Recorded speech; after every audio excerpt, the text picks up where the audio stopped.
adjectives to describe the speaker. So for Dick, I was thinking boldness, courage, and daring. A man of vision. I love you, buddy. Gotta hang around him more. And I'm going to bring him back to speak in just a second. You know, tent makers, we're going to talk a little bit about. It's a Christ-centered training organization founded in 1979 as non-denominational. And what brought it into action was the words of Jesus in John 4 when Jesus said, "The harvest is great, but the laborers are few." And Tent Makers is organized to help raise up laborers and equip for lifelong disciple making and ministry. Just recently, in the last few years, we focused on junior high, high school, college, and adults. But it became clear from many people talking to us that if we don't get to young boys before 14 years old, the narrative is so strong in our culture that we may never get them released. And so I talked to a friend of mine by the name of Wayne Moore. Wayne Moore carried the nuclear football for 2 presidents of the United States. Army, top level, he held awards both in riflemen, in what do you call it, the orienteering, going through the jungle, getting from here to there in record speed. He was going to head up the largest aviation division in the world, becoming General Moore. He turned it down because his marriage was falling apart. And that happens to a lot of marriages in the military. He retired. It took him 3 years to repair that marriage. I hope you have him come here someday and speak to you. But I said, Wayne, we need to form a boot camp for 12 to 14-year-old boys. And it took a while to convince him. He said, okay, I'm in. And we've been field testing it. But we hope to take it all over the country. We have 3 people here right now who attended that. And I'd like to have you introduce your brothers. Because you go first. You want me to get it? Yeah, Should we all come up at the same time? Come on. Yeah. Just, all of you come on. These guys came for 7 days. Just want you to hear briefly. Tell us what happened. Okay, well, we came on a Sunday and just got left behind by our parents. And for 7 days, we were out in the wilderness. We hiked around a lake to the other side of the lake, away from all the civilization, I guess. And just did some wilderness skills. We learned some wilderness skills and read the Bible a lot, had Bible studies, learned a lot about God, and how to be a man of God was what basically was the point of it. So they gave us seven different characteristics of a man of God, and that's what we were talking about each day of the week. And this is Caleb and Matthew, and so all 3 of us have done it. Go ahead, Caleb. What do you have to say? So, something that impacted my life from that camp experience was, so one of the day's themes, like each one had like a theme of like what a man of God is, and one of the day's themes was like obedient and accepts correction, and that was really important to me because after I went there, I learned to try to be like accepting correction and like obeying authority and respecting authority and learning how to not have a good attitude. Well, if I did something wrong, like listen to them. Excellent. Wow. Very good. Good.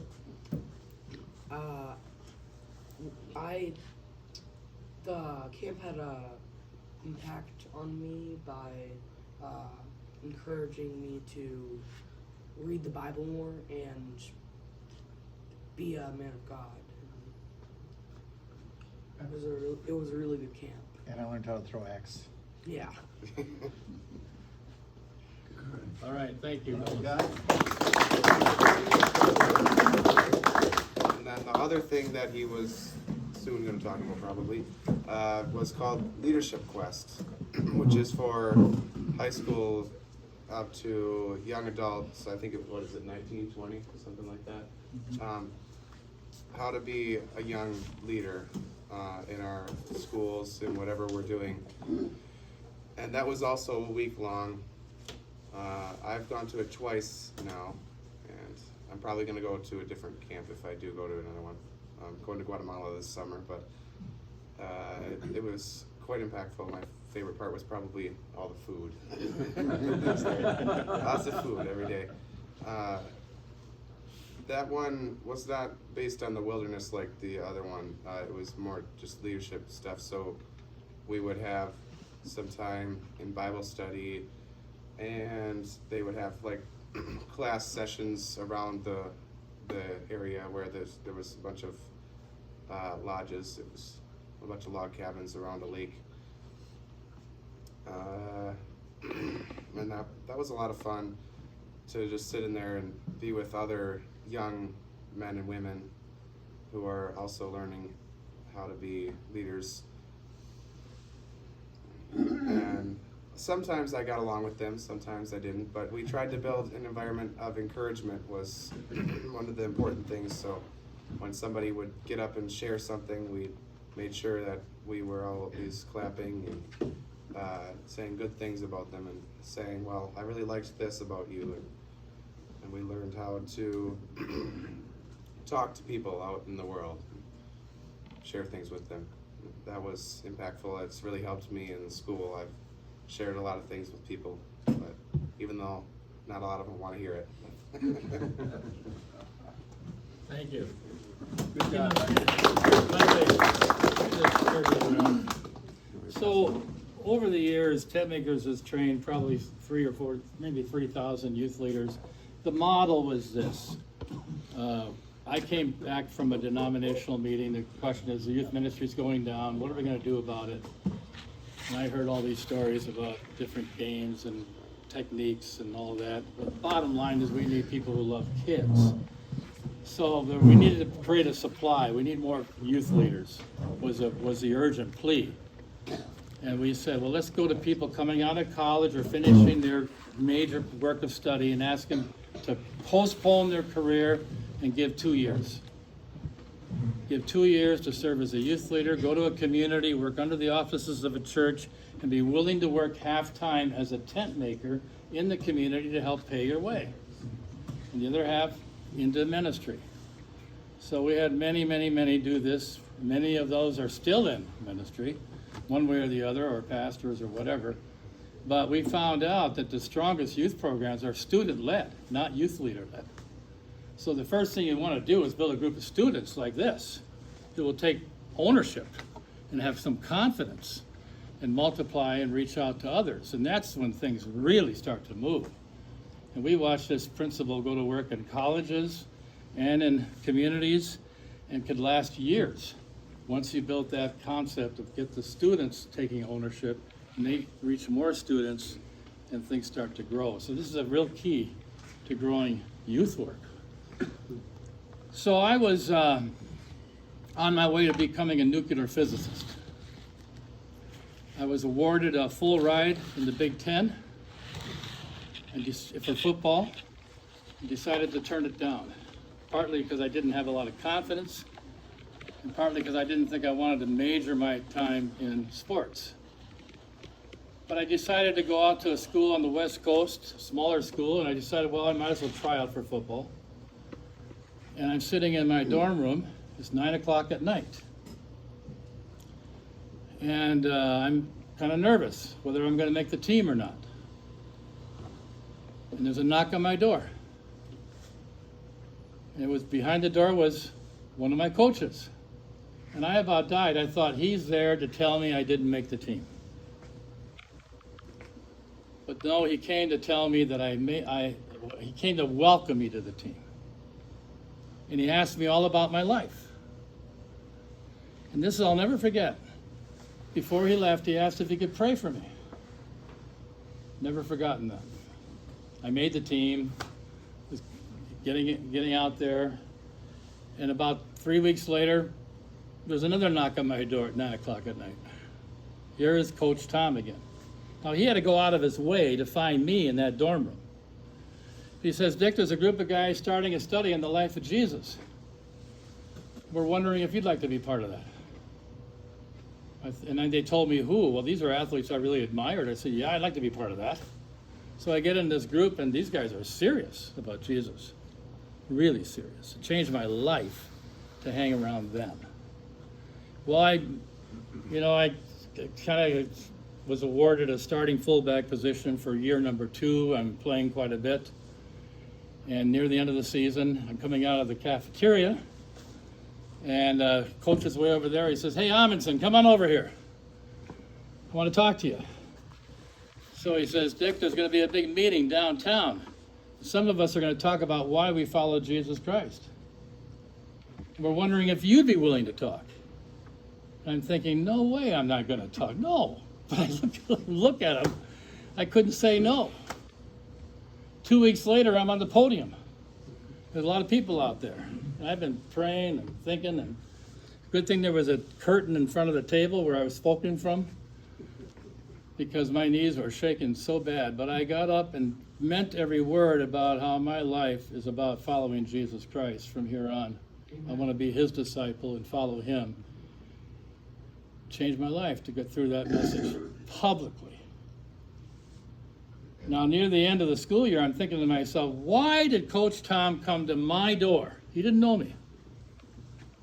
And why did he take an interest in my life? And then he comes back and he says, he gets me to get into the Word of God with a group. And then he comes back later and he says, he asked me to go public for Jesus Christ in a crowd. I have never been the same since I met Coach Tom. Well, the next year, I'm driving down a country road on the way back to school. Now I'm going to, well, it's a long story. Anyway, I'm driving back to school, and David said something, and I screamed on the brakes in this little country road. David was blind. He'd never seen in his life. I'd met him in school. He had so much enthusiasm. I wanted to be around him. And I learned he was a great musician. And I asked him if he could teach me to play a little guitar. So I ended up going to his room at midnight, at night, down in Decorah, Iowa. And I said, Dave, then I got a call from a pastor in Rome, Wisconsin. Some of you know Rome. It's near south of Madison, or east of Madison, right? And he said, well, do you come here and spend a weekend with us? I organized a youth program that had a big impact down in Waterford, Wisconsin. So I said to Dave, would you be willing to go with me and share some of your love for the Lord? Because he had never talked about himself with the Lord. He just was private. And so he says to me, Dick, that was so good that weekend. We're on our way back. Let's take a week. We'll go from town to town. And that got me enthused. I said, well, David, why don't we just take a month? And then David said, let's take a whole year, Dick. We screamed to a stop on that little country road, and we prayed. We said, Lord, if you're calling us to take a year of our life to serve you, we'll go wherever you send us. We'll do what you call us to do. But we'll do it, Lord. It was about 1 a.m. in the morning. 4 years later, David and I and 4 others spent 15 months across America, New Zealand, Australia, Papua New Guinea, the islands, 4 programs a day. Londa and I are walking down the beach in Auckland, New Zealand at 7 in the morning. The sun's coming up. We're hand in hand. Because I met her because I tried to recruit her to join the team, and she recruited me to be her husband. No, it was the other way around. So we had gotten married before we took off on this venture. So we're partnering with a Baptist organization. And our mission is to reach young people on the beach, because in January, everybody goes to the beach. The country shuts down, and we're told only 3% of the people go to the beach or go to the church at that time of I don't know where it is now. So we got a little trailer, got it designed so you put down the front end and it makes a stage. And we would do programs and music and readings and magic and all kinds of things to get, and these kids would come from all over the beach and they'd surround us. It was like for the first time coming to a Sunday school class to hear the Word of God. What an experience, day after day. Then one day we went to the Lutheran church where they were housing us. And the pastor, we went to see him. There were 6 of us. And he was really down. He just wasn't like his normal self. So we went into his office and talked, and what is troubling you, Pastor? He says, well, what bothers me so much, I'm only able to reach out to 6 unchurched people a week. 6 a week, that's not bad. I can only reach out to 6 a week. And there's so many that need to know the love of God. I'm just not doing a good job. And he's down on himself. We're thinking, well, it's pretty good. So that next Sunday morning, we had a chance to speak to the little congregation there. And we said, your pastor makes 6 calls a week on the unchurched. Pretty good, but he thinks it's not enough. What if we would go out and make calls too? Now, we're willing to do it ourselves, but we don't know how to do it. So would you come with us? Maybe we can go out 2 by 2. So there on a Sunday morning, we made a commitment together to start going out and making calls.